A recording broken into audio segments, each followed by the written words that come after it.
Hello guys, welcome back to Clinically Clear. So a very short topic, preventive geriatrics, not that important also.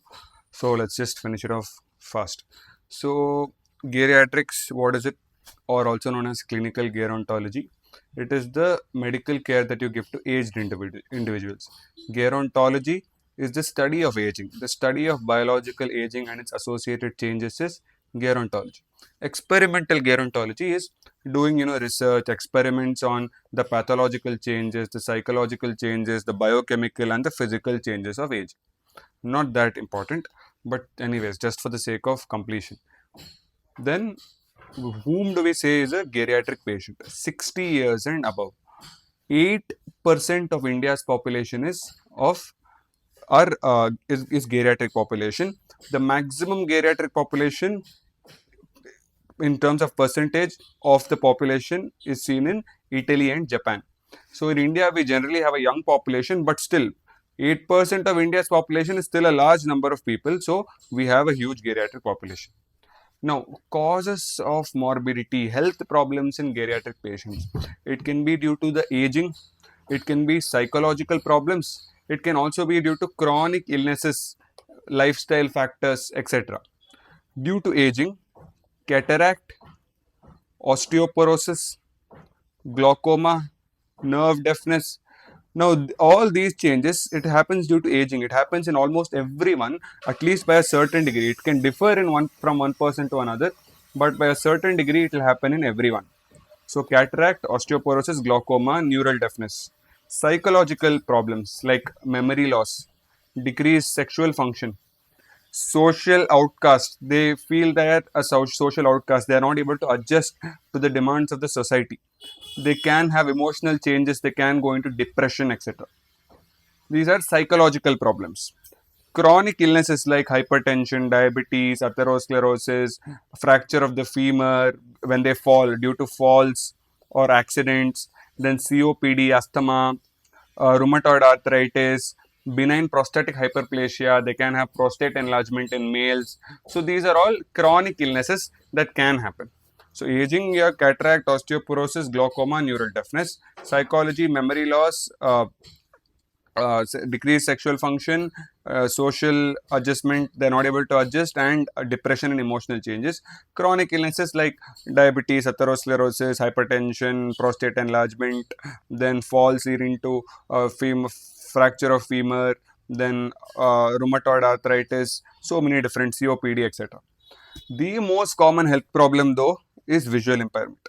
The most common health problem, the most common disease is visual impairment due to cataract. Cataract is the most common cause of visual impairment. Most common cause of death is cardiovascular disorders, mainly heart attack. We always hear, an old person has died of a heart attack. Nowadays, it's common in young as well, but old people, most of the times, they'll die of cardiovascular diseases, disorders like heart attack. So you can have cardiovascular disorders, you can have CNS disorders, locomotive disorders, psychological disorders, respiratory disorders. Multiple systems can be involved. So now, what are all the activities or some programs, some schemes, some councils for the for the betterment of geriatric health, to prevent disabilities in geriatrics and to improve their quality of life? So first of all, we have a National Council for Older Persons. So this council, it will advise the government on policies, planning regarding elderly individuals. So it will give advice to the government. You also have something known as National Policy for Older Person 1999. NPOP, very, very important, National Policy for Older Person. So basically, according to this policy, increased establishment of old age homes. How? Through public-private partnership. There was a Yojana known as Vayoshri Yojana. Through this Vayoshri Yojana and public-private partnership, there was old age homes. So old age homes were increased in number through Vayoshri Yojana or public-private partnership.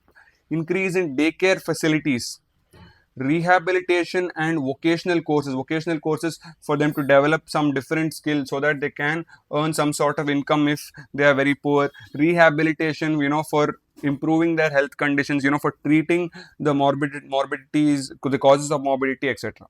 So These are the the main objectives in increase old age homes, increase daycare facilities, increase old age homes through Ayushri Yojana, public private partnership, rehabilitation and vocational causes.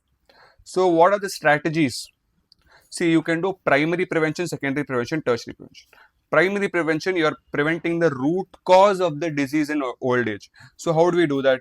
Through good exercise, good diet, weight loss, keeping their weight low, no smoking, no alcohol, having socialization, promoting social activities. This will prevent psychological problems. So primary prevention, where addressing the root cause of the morbidity in old age. Secondary prevention is, we want to do early, we want to diagnose these causes of morbidity as early as possible and treat them. So we screen for hypertension, ischemic heart disease, diabetes mellitus, osteoporosis. We'll screen for all these disorders, regular health checkups, so that we can do early diagnosis and treatment. Tertiary prevention, the disease has already occurred, person is suffering from that disease, old person, so now we want to rehabilitate that person. So tertiary prevention is rehabilitation.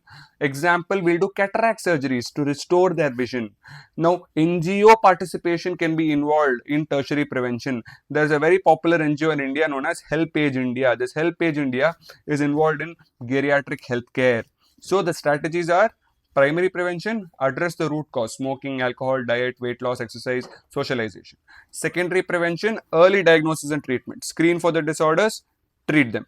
Then tertiary prevention, we want to rehabilitate them. So cataract surgeries, etc. NGO participation can be involved. Example, Help Age India. You also have another one known as OASIS. OASIS is Old Age Social and Income Security. Basically, this OASIS is a scheme or a program. It's basically a scheme kind of thing. It studies ways to maintain income security in old age individuals, because let's say their children leave them and go somewhere else. What is their income? They won't have any income. They're too old to work. So stuff like that. So this is OASIS. You also have National Social Assistance Program, where we give financial assistance. How do we give this financial assistance? Through not to everyone. Just because the person's old, we won't give financial assistance. If they are BPL, below poverty line, then 60 to 80 years old, we give rupees 200 per month. More than 80 years old, we give rupees 500 per month. This pension sort of thing comes under the Indira Gandhi old age pension scheme. I don't know how 200 per month, 500 per month can be really beneficial. I don't know why it's so low. But under the Indira Gandhi old age pension scheme, we give 200 per month for 60 to 80 year old BPL patients, BPL individuals, and more than 80 years old, 500 per month. So this is to give financial assistance. So you have National Council for older person, National Policy for Older Person, OASIS, you have and National Assistance Program, under which you have Indira Gandhi Old Age Pension Scheme. That is it about geriatrics. Thank you for watching.